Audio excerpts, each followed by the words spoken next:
আসসালামু আলাইকুম এভরিওয়ান। আপনারা সবাই কেমন আছেন? আশা করি ভালো আছেন। আজকে আপনাদের মাঝে নতুন একটি রেসিপি নিয়ে চলে আসলাম। এই তো কাঠুয়া ডাঁটা। আপনারা কে কে চেনেন কাঠুয়া ডাঁটাটা? এই ডাঁটা খেতে খুব টেস্টি লাগে। এতে প্রথমে দিয়ে দিলাম পাতিলে কাঠুয়া ডাঁটা, এরপরে পরিমাণ মতো লবণ, পেঁয়াজ কুচি, কাঁচা মরিচ কুচি, গোটা 2টা রসুন, হলুদের গুঁড়া,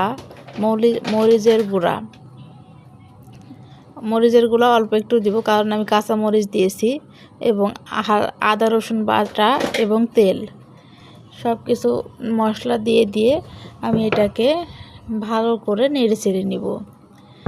সুন্দর করে নেড়ে চেড়ে নেওয়ার পরে আমি এতে পানি দিয়ে দিব, পরিমাণ মতো পানি দিয়ে দিব।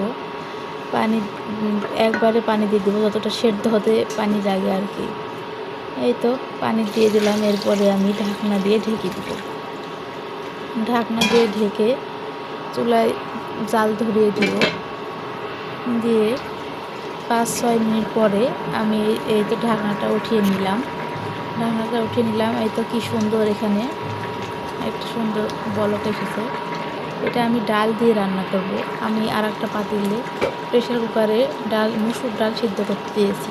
এই তো ডাল সিদ্ধ হয়ে গিয়েছে আমার। আমি এখানে ডালটা ঢেলে দিলাম। সিদ্ধ করে নিলে ভালো হয়, মানে ঝোলটা খুব সুন্দর গাঢ় আসে আর কি। এই তো ডালের বাটি ধুয়ে আমি একটু পানি দিয়ে দিলাম। দিয়ে তো ভালোভাবে সুন্দর করে মিক্সড করে নিব। মিক্সড করা হয়ে গেলে আমি আবার ঢাকনা দিয়ে ঢেকে দিব কিছুক্ষণের জন্যে। কাঠুয়া ডাঁটাটা ভালো মতো সিদ্ধ হবে এবং ডালটা মিক্সড হবে একসঙ্গে। এই তো হচ্ছে এখানে। আর আমি আর একটা পাতিলে ওই বসে উঠিয়ে দিয়েছি পেঁয়াজ কুচি, রসুন থেতো করা এবং কাঁচামরিচ কুচি, হালকা পরিমাণ পাঁচফোড়ন দিয়ে এই তো তুলে নিব। ঢাকনাটা তুলে নিলাম। নিয়ে আমি ওই ভেজে নেওয়া পাঁচফোড়নটা আমি এখানে ঢেলে দিব। এই তো আমি এখানে সুন্দর করে ঢেলে দিয়ে একসঙ্গে মিক্স করে নিব। এই খাবারটা খুব ভালো লাগে খেতে। আপনারা কে কে খান অবশ্যই কমেন্টে জানাবেন। এই তো আমার রান্নাটা হয়ে এসেছে প্রায়। আমি এখন সুন্দর করে নেড়ে চেড়ে দিব। এই তো রসুনগুলো সুন্দর গোটা গোটা আছে, ডাঁটাটাও সিদ্ধ হয়ে গিয়েছে।